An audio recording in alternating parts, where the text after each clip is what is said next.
Hello everyone, welcome to my channel Mohit sir's lecture.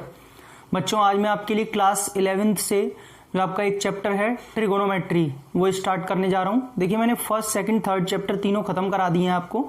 अब मैंने आपसे जैसा पहले कहा था कि मैं ट्रिगोनोमेट्री स्टार्ट करूंगा, तो चलिए आज से ट्रिगोनोमेट्री स्टार्ट करते हैं। मैं आज आपको ट्रिगोनोमेट्री का इंट्रोडक्शन दूंगा, लेकिन इस ट्रिग्नोमेट्री के इंट्रोडक्शन में आपका 10th लेवल का नहीं रहेगा, क्योंकि 10th लेवल का आप सब पढ़ चुके हैं। पंडित बद्री प्रसाद अरर बोले ट्रिग्नोमेट्रिक रेशियोज क्या होते हैं, ये आप सब जानते हैं, सब पढ़ चुके हैं। ठीक है, ट्रिग्नोमेट्री सिर्फ राइट एंगल ट्राइंगल में लगती है, ये आप सब जानते हैं। अब हम लोग हायर लेवल का पढ़ेंगे 11th क्लास में जो है आपके। देखिए, सबसे पहले बात आती है कि यहाँ पे ट्रिग्नोमेट्री का, लेकिन मतलब मैं आपको जरूर बता देता हूँ दोबारा से एक बार, चैप्टर का मतलब बता देता हूँ, बहुत से लोगों को पता होगा।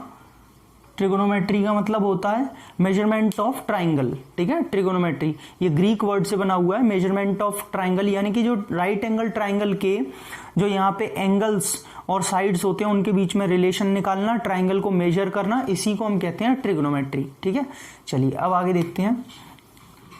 बात आती है यहाँ पे एंगल की। देखिए, बेसिकली यहाँ पे एंगल्स वगैरह बहुत इंपॉर्टेंट हैं, जिनके बारे में अभी हम पढ़ेंगे। ये आपकी इनिशियल साइड है और ये आपकी टर्मिनल साइड है। ठीक है, ये इसमें बीच में कुछ बन रहा है एंगल थीटा। हमेशा आप जानते हैं ये क्यू तो होता नहीं है, थीटा से डिनोट करते थे, मैंने आपको पहले ही बताया था, 10th क्लास में भी आपने पढ़ा है। स्टूडेंट्स, एंगल क्या होता है सबको पता है कि एंगल इज द मेजरमेंट। जो यहाँ पे एंगल आप देख रहे हैं, इन एंगल ऑफ इंक्लिनेशन, कि कितना इसमें यहाँ पे मेजरमेंट लिया गया है इनिशियल साइड और टर्मिनल साइड के बीच में। मान लीजिए ये एक OA जो है एक इनिशियल साइड है, यहां से ये जो इनिशियल साइड है ये कितना एंटी क्लॉकवाइज डायरेक्शन में, एंटी क्लॉकवाइज डायरेक्शन में कितना रोटेशन हुआ है इसका, उसको रोटेशन वाली, जब रोटेशन हो जाएगा तो उस वाली साइड को फिर कहेंगे टर्मिनल। ये यहाँ पे जाके रुक गई तो इसे टर्मिनल साइड। तो इनिशियल साइड से टर्मिनल साइड तक जाने में जो रोटेशन हुआ है, जो मेजरमेंट है, उसी को हम एंगल कहते हैं। ठीक है, लेकिन बात आती है यहाँ पे सेंस ऑफ एंगल, कि सेंस क्या होता है, सेंस ऑफ एन एंगल। देखिए, सेंस बहुत जरूरी है समझना, ये आपके में अब तक 10th क्लास में नहीं था, अब 11th क्लास में स्टार्ट होगा। कैसे, समझिए। ये मान लीजिए, ठीक है, ये आप सब जानते हैं, ओ यहाँ पे क्या है, वर्टेक्स है। ठीक है, मैंने उसी का एक और फॉर्म बनाया है। ये देखिए, सेंस का मतलब होता है कि जो एंगल बन रहा है वो पॉजिटिव है या नेगेटिव है। कहने का मतलब वो एंटी क्लॉकवाइज डायरेक्शन में है या क्लॉकवाइज डायरेक्शन में है। ठीक है, मैं यहाँ डायरेक्शन बना देता हूं। देखिए स्टूडेंट्स, अगर इनिशियल साइड से रोटेशन एंटी क्लॉकवाइज डायरेक्शन में हो रहा है, एंटी क्लॉकवाइज ऐसे, तो थीटा हमेशा पॉजिटिव बनेगा, यानी कि एंगल प्लस का रहेगा, इसका सेंस कैसा होगा, पॉजिटिव। लेकिन अगर इनिशियल साइड से, फिर से ये क्या है आपकी OA इनिशियल साइड है, यहां से अगर रोटेशन नीचे की तरफ, या कह सकते हो आपके क्लॉकवाइज डायरेक्शन में होगा, तो एंगल हमेशा कितना बनेगा, नेगेटिव। ठीक है, यानी कि इसका सेंस कितना होगा, कैसा होगा, नेगेटिव। अगर ये मान लीजिए यहाँ पे 30 डिग्री बन रहा है, तो ये यहाँ पे कितना बनेगा, माइनस का 30 डिग्री। समझ में आ रहा है, एक अप्रॉक्स आइडिया लिया है, हो सकता है 60 भी हो 45 भी, बता रहा हूं सिर्फ मैं आपको। अगर ये इतना 30 है तो नीचे की साइड जब इतना ही एंगल बनाएंगे तो ये माइनस का 30 कहलाएगा। इतनी बात आप सबको समझ में आ गई। अब देखिए, माइनस के नेगेटिव एंगल आपके 10th क्लास में नहीं थे, अब आपको नेगेटिव एंगल भी पढ़ने पड़ेंगे, ये भी आपके यहाँ कोर्स में आ जाते हैं। तो आप लोगों को सेंस समझ में आ गया, सेंस का क्या मतलब है। देखिए, अब आगे समझते हैं कुछ चीजों को। ये तो आपको पता ही होगा कि ट्रिगोनोमेट्री जो होती है वो पीरियोडिक फंक्शंस होते हैं। ट्रिगोनोमेट्री कहने का मतलब एक कंप्लीट रिवॉल्यूशन के बाद में फिर से जो है आगे एंगल्स जाते हैं। जैसे मैं आपको बता दूं तो मान लीजिए यहां पे कोई एंगल है, पहले पूरा 360 एक कवर कर लिया सपोज। ठीक है, यहां से लेके एक पूरा रोटेशन कर लिया, यानी कि इसने एंगल कितना बना लिया, 360। हो सकता है ये और आगे निकल जाए और यहाँ पे ये यहाँ पे कितना ले ले, 60 डिग्री और बना ले, तो 360 और 60 टोटल हो गया 420 डिग्री। ठीक है, टोटल कितना हो गया, 420। 420 कैसे हो गया, पहले कंप्लीट रिवॉल्यूशन लिया तो यहाँ तक 360, 360 से आगे मान लीजिए इसने ये 60 डिग्री और बना लिया, तो 360 और 60 420 डिग्री। तो यहाँ पे ये कितने भी कंप्लीट रिवॉल्यूशंस भी ले सकते हैं और आगे तक जा सकते हैं, इसीलिए इन्हें पीरियोडिक फंक्शंस बोला गया है। ठीक है, ट्रिग्नोमेट्री को हर पीरियड के बाद में और आगे कितने भी यहाँ पे ये कंप्लीट रिवॉल्यूशन ले सकते हैं। इतनी बात समझ में आ गई। चलिए अब मैं आपको जो इसमें इंपॉर्टेंट है, जो आप इंट्रोडक्शन में पढ़ेंगे पहली एक्सरसाइज में, वो बताता हूं, जो है मेजरमेंट के टाइप्स। ठीक है, 3 सिस्टम है, सिस्टम जो है मेजरमेंट के, उसमें आपको 3 सिस्टम दिए हुए हैं एंगल को मेजर करने के लिए। पहला जो स्टूडेंट्स यहाँ पे दिया हुआ है वो आपको दिया हुआ है इंग्लिश सिस्टम और सेक्साजेसिमल सिस्टम। ठीक है, ये आपको पहला सिस्टम दिया हुआ है। ठीक, इंग्लिश सिस्टम, इस सिस्टम में क्या होता है कि आप जो है यहाँ पे डिग्री के बेसिस पे जो इन्होंने उसको स्प्लिट किया है, पार्ट्स में स्प्लिट किया है। कैसे किया है देखिए, यहाँ पे आप सबको पता है कि वन राइट एंगल में 90 डिग्री होते हैं। एक्चुअली हुआ क्या है इस वाले सिस्टम में कि एक राइट एंगल को 90 इक्वल पार्ट्स में डिवाइड किया है और उन पार्ट को नाम दिया है डिग्री। तो इसीलिए वन राइट एंगल में 90 डिग्री होते हैं। समझ में आया? एक राइट एंगल को 90 पार्ट्स में डिवाइड किया और एक पार्ट को डिग्री नाम दिया है, तो यानी कि एक राइट एंगल में 90 डिग्री होते हैं। और बच्चों इन्होंने एक डिग्री में 60 मिनट्स रखे हैं। ठीक है, इन्होंने एक डिग्री को आगे 60 पार्ट्स में डिवाइड किया और उस एक पार्ट को मिनट का नाम दिया है, जिसको हम लिखते कैसे हैं 60 मिनट। एक डैश लगा देते हैं, ये डैश आपका मिनट जो है यहाँ पे डिनोट करता है, यानी कि एक डिग्री में 60 मिनट। और 1 मिनट को फिर इन्होंने आगे तोड़ा है 60 सेकंड्स, सेकंड्स के लिए 2 डैश लगा देते हैं। समझ में आ रहा है? एक मिनट के भी फिर इन्होंने 60 पार्ट किए हैं और उस पार्ट को सेकंड नाम दिया है, तो एक मिनट में आपके 60 सेकंड्स होते हैं। ये आपका जो सिस्टम है वो कौन सा है? इंग्लिश सिस्टम है। ठीक है, अब जो दूसरा इन्होंने सिस्टम दिया है स्टूडेंट्स, वो फ्रेंच सिस्टम या सेंटेसिमल।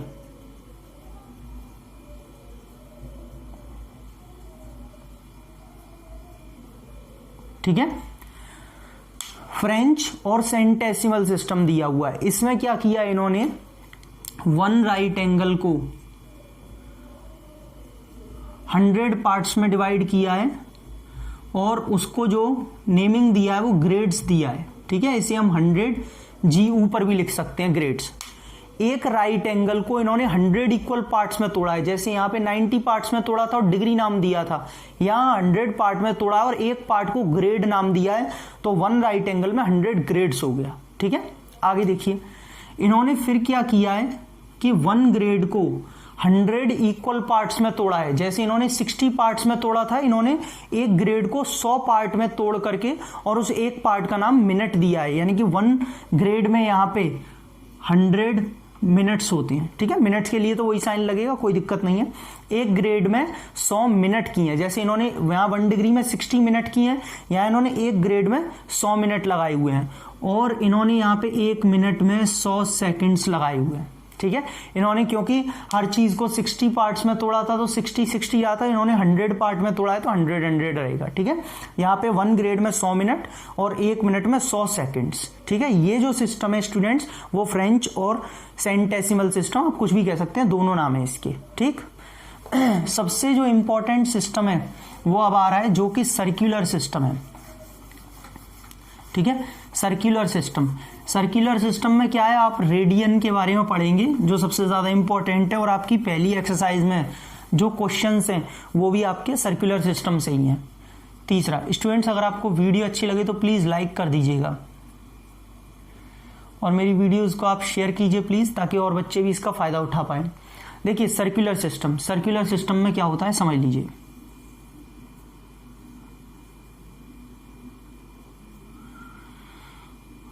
मान लीजिए यहां पे ये सेंटर है, ये O, ये B, ये रेडियस है। ठीक है स्टूडेंट्स, बात करते हैं सर्कुलर सिस्टम। सर्कुलर सिस्टम में जो मेजरमेंट होता है एंगल्स का, जैसे वहां पे डिग्री और ग्रेड्स में था, यहां रेडियंस में होता है। ठीक है ना, जैसे यहां पे एंगल बन रहा है आपका थीटा बीच में, तो 1 रेडियन, एक्चुअली इसमें रेडियन में मेजरमेंट होता है।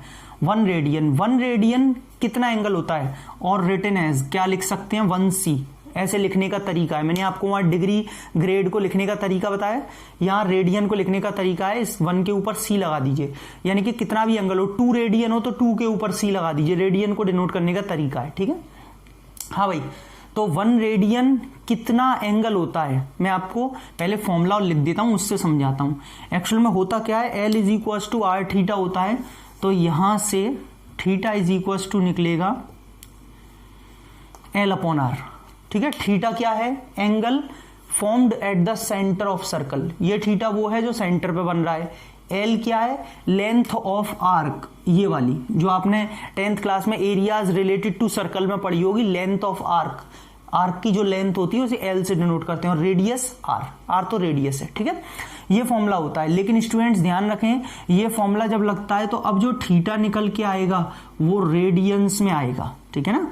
Theta is equal to L upon R, suppose हमें अगर एल और आर दी है, हमने दोनों यहां पुट करके अगर आप थीटा निकालेंगे तो वो थीटा किस में आएगा, रेडियंस में। अब मैं आपको डेफिनेशन देता हूं, 1 रेडियन होता क्या है।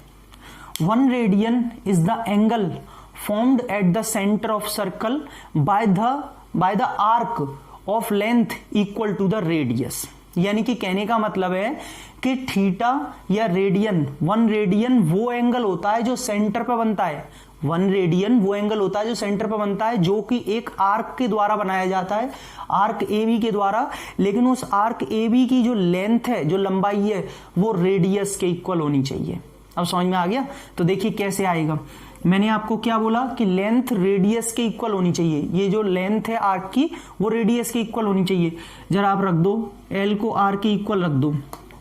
अभी मैंने बोला ना लेंथ आर के रेडियस के इक्वल होनी चाहिए, तो लेंथ को आर रखो, कितना आ जाएगा सॉल्व होकर के, 1 मिनट,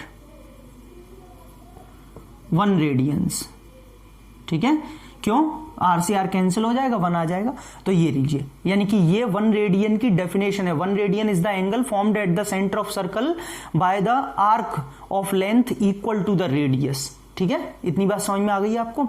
अब सबसे बड़ी चीज ये आती है, ठीक है, ये तो समझ में आ गया कि सर्कुलर सिस्टम में हम रेडियंस में पढ़ते हैं, लेकिन what is the relation between radians and degree.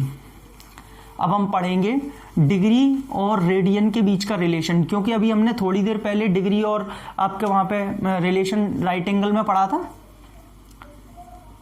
Relation between degree and radians, ठीक है। थोड़ी देर पहले हमने ग्रेड्स में भी पढ़ा था, ठीक है। अब हम पढ़ेंगे रेडियन और डिग्री में क्या रिलेशन होता है। तो देखिए समझिए, यहीं से समझा देता हूं। आप ये बताइए, theta is equal to L upon R radians, ये भी फॉर्मूला बताया। आपको यहां पे अगर आप एक कंप्लीट रिवॉल्यूशन ले लेंगे, एक कंप्लीट रिवॉल्यूशन ले लेंगे, तो कितना डिग्री यहां पे एंगल बन जाएगा, 360 डिग्री। भाई थीटा है अभी, तो ये वाला थीटा तो ये यहाँ पे जो है, जब यहाँ पे सॉल्व होके आता है तो रेडियन में आता है, अभी तो हम थीटा ही यहाँ पे डिग्रीज में ही रखते हैं, ये तो सॉल्व होके इधर की साइड जो आएगा वो रेडियन में आएगा। हाँ बच्चों, एक कंप्लीट रिवॉल्यूशन पूरा लेने में कितना कंप्लीट एंगल बनता है, 360 डिग्री, ये आप सबको पता है। अच्छा, आप एक बात बताइए कि जब आप इसमें कंप्लीट रिवॉल्यूशन ले लेंगे तो एक कंप्लीट रिवॉल्यूशन में ये जो आर्क की लेंथ होगी, जो आर्क की लेंथ होगी वो कितनी होगी, सरकमफेरेंस के इक्वल। भाई एक कंप्लीट रिवॉल्यूशन में आर्क की लेंथ कितनी हो जाएगी, पूरा एक सर्कल बन जाएगा, यानी कि सरकमफेरेंस, और सरकमफेरेंस ऑफ सर्कल क्या होता है, 2 पाई आर। नीचे आर चली रहा है और ये रेडियंस चली रहा है, आर से आर कैंसिल हो जाएगा, और 2 से ये 180 टाइम्स, यानी कि 180 degree is equal to pi radians. तो स्टूडेंट्स ये रिलेशन होता है, कहने का मतलब अब आप आगे यूज करेंगे pi radians is equal to 180 degree, ये बहुत ज्यादा यूज होगा। 1 रेडियन में कितने, 1 रेडियन की बात आएगी तो 180 अपॉन पाई, और 1 डिग्री को अगर रेडियन में कन्वर्ट करना होगा तो 1 degree is equal to pi by 180 radians. ठीक है, ये आप कन्वर्जन के लिए कुछ भी कर सकते हैं, जैसा क्वेश्चन आपसे कही, लेकिन आप इस रिलेशन को ध्यान रखेंगे। 180 डिग्री में कितने रेडियंस होते हैं? पाई रेडियंस। ये मैंने आपको यहाँ से प्रूफ करके भी दिखा दिया कि कैसे, इसका जो थोड़ा सा छोटा सा डेरिवेशन है वो भी मैंने आपको बता दिया। ठीक है, तो ये रिलेशन होता है रेडियन और डिग्री के बीच में। इतनी आप सबको बात समझ में आ गई, यानी कि ये आपके मेजरमेंट जो थे वो सारे के सारे खत्म हो गए कि हमारे पास 3 सिस्टम है, जो इसमें एक हमने इंग्लिश सिस्टम पढ़ा, एक फ्रेंच सिस्टम और एक सर्कुलर, जिसमें सबसे ज्यादा इंपॉर्टेंट ये है, क्वेश्चन इसके ऊपर आएंगे कैसे? इसमें आपको या तो थीटा या एल दे देगा तो आपसे आर पूछ लेगा। कहने का मतलब इन 3 पैरामीटर्स में से 2 पैरामीटर देके आपसे एक पूछेगा। लेकिन आप ध्यान रखिएगा बस एक ही चीज, जब भी आपको इस सिस्टम में आए, सर्कुलर सिस्टम में, तो जो एंगल निकल के आएगा वो रेडियंस में आएगा, डिग्री में मत कराइएगा, या डिग्री में निकल के आ रहा है तो उसे रेडियन में कन्वर्ट करके आइएगा। ठीक है, तो ये वाला रिलेशन समझ में आ गया। तो चलिए स्टूडेंट्स, आज की वीडियो में मैंने आपको इंट्रोडक्शन पूरा कंप्लीट करा दिया है, इतना ही इंट्रोडक्शन है। अब आगे इसके ऊपर मैं आपके लिए क्वेश्चंस लेके आऊंगा, इसी एक्सरसाइज, इसी चैप्टर के जो क्वेश्चंस हैं इसी के टॉपिक के ऊपर। ठीक है, अगर आपको वीडियो अच्छी लगी हो तो प्लीज वीडियो को लाइक कीजिए, चैनल को सब्सक्राइब और बेल आइकन को हिट कर लीजिए। और देखिए, सब्सक्राइब करने का कोई चार्ज नहीं होता है, फ्री ऑफ कॉस्ट होता है। बाकी आप मेरे डिस्क्रिप्शन में देख लीजिएगा, मैं अपने सारे पेजेस का लिंक दे दूंगा। Thank you.